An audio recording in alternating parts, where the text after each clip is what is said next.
Some of you got it through a surname, I told you.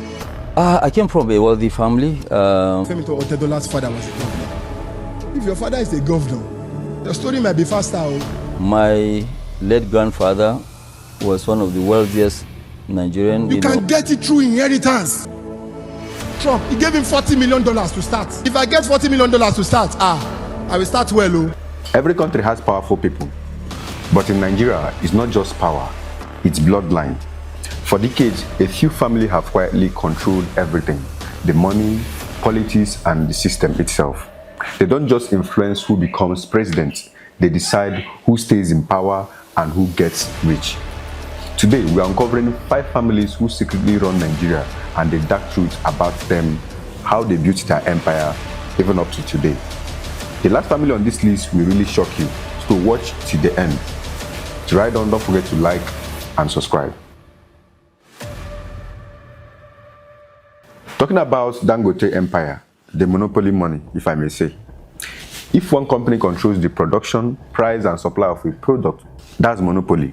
That's exactly what favored Aliko Dangote in his rise till this point.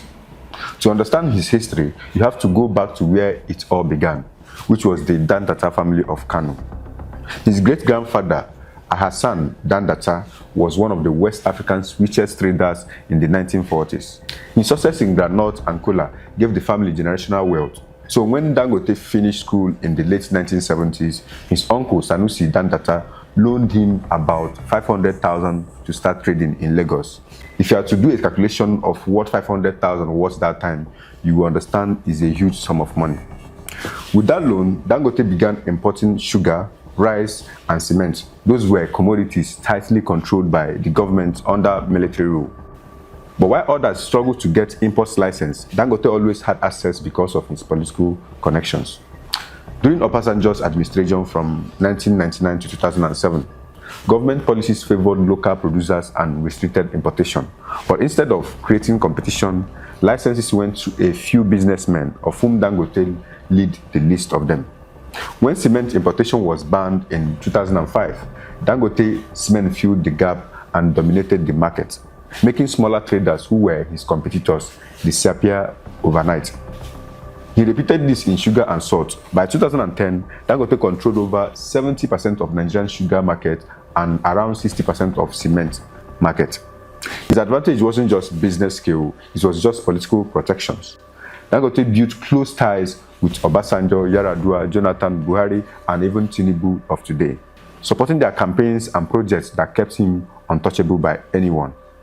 When Buhari closed Nigeria's borders in 2019, most companies suffered, but Dangote cement trucks were allowed to cross. His refinery project, which launched in 2013 and commissioned in 2023, got billions in government incentives and tax waivers. Today, Dangote is more than a businessman. His system on his own, from cement to sugar, fertilizer, and oil.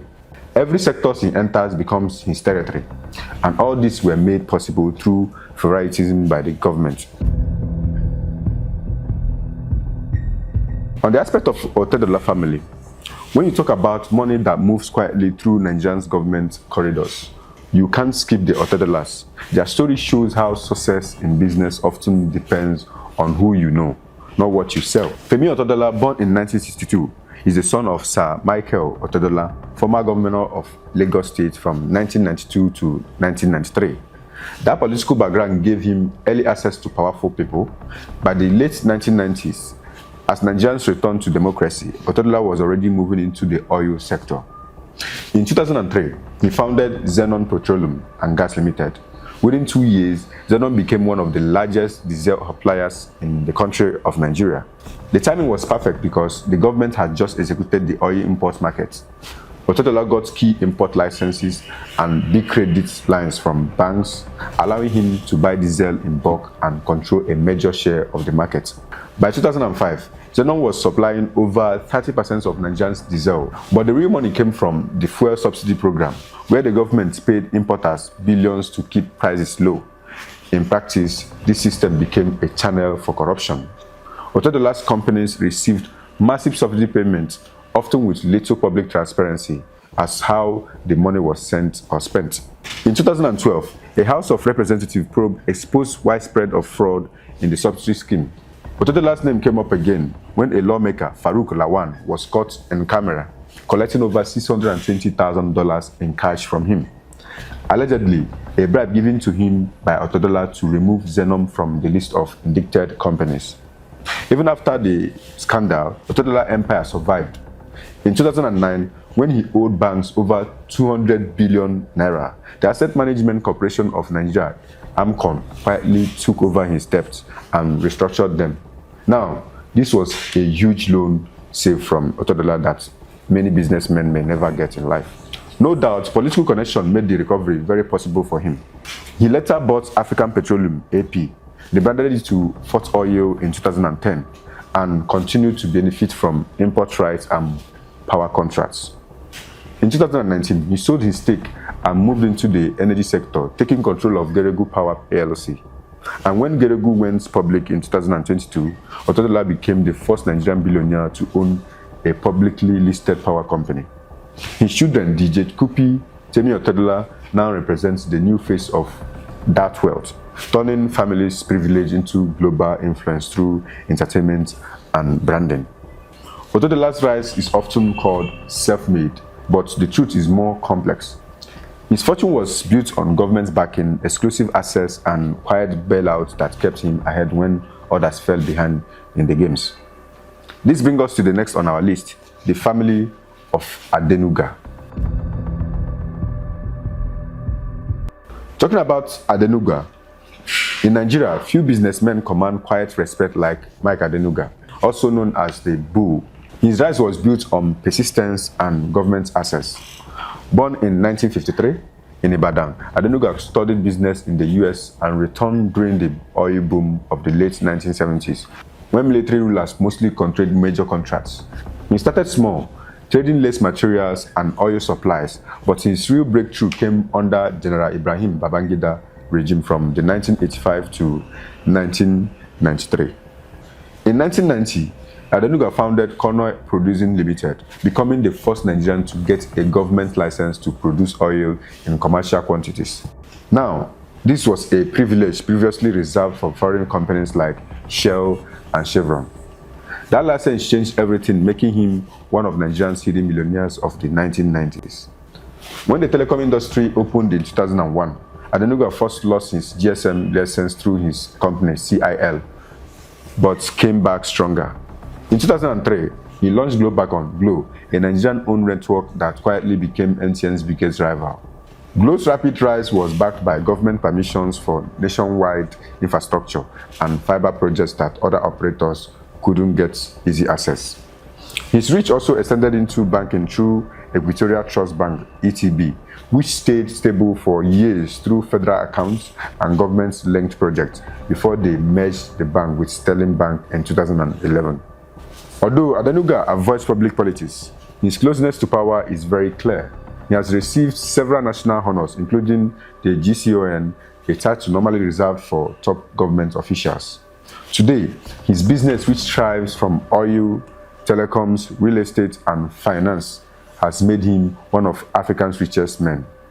But the foundation of his success remains the same, and this was his exclusive access to government contracts and protection that others never had. Next up is Ibru family from Delta State. Talking about Ibru family, the Ibru family is one of the Nigerian's oldest and most influential business dynasties. Their story began in 1956 when Michael Ibru, a young man from Abara, Oto in Delta State, founded the Ibru organization. What started as a small frozen fish business later grew into one of Nigeria's largest conglomerates, with interest in shipping, real estate, banking, aviation, and agriculture. Michael Ibru built his empire during a period when the government was expanding trade through import licenses and marine operations. He got exclusive import rights to bring frozen fish, and by the late 1960s, his company dominated the industry. His business thrived because of his connection with the top politicians during Nigeria's First Republic and later under the military rule. By the 1970s and 1980s, the Ibru family name had become a mark of power. They owned Ovu Motor Transport, Aviation Development Companies, ADC Airlines, and Ibru Seafoods, and Oceanic Bank International, which was one of Nigeria's biggest banks before its collapse. Family members occupied major leadership roles across these companies, which meant wealth and power stayed within the bloodline. At a point, nepotism became the family's business model. Over decades, different families members moved into politics. Felix Ibru served as the first governor of Delta State from 1992 to 1993, and Olorugu Oscar Ibru managed the Ibru organization after their father's death. Their power extended through marriages, business alliance, and political appointments. This kept their influence alive even after the scandals.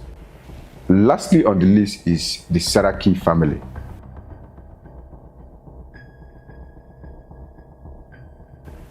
For over 4 decades, the Saraki have treated political power like family property, passing influence, offices, and wealth from one generation to next generation.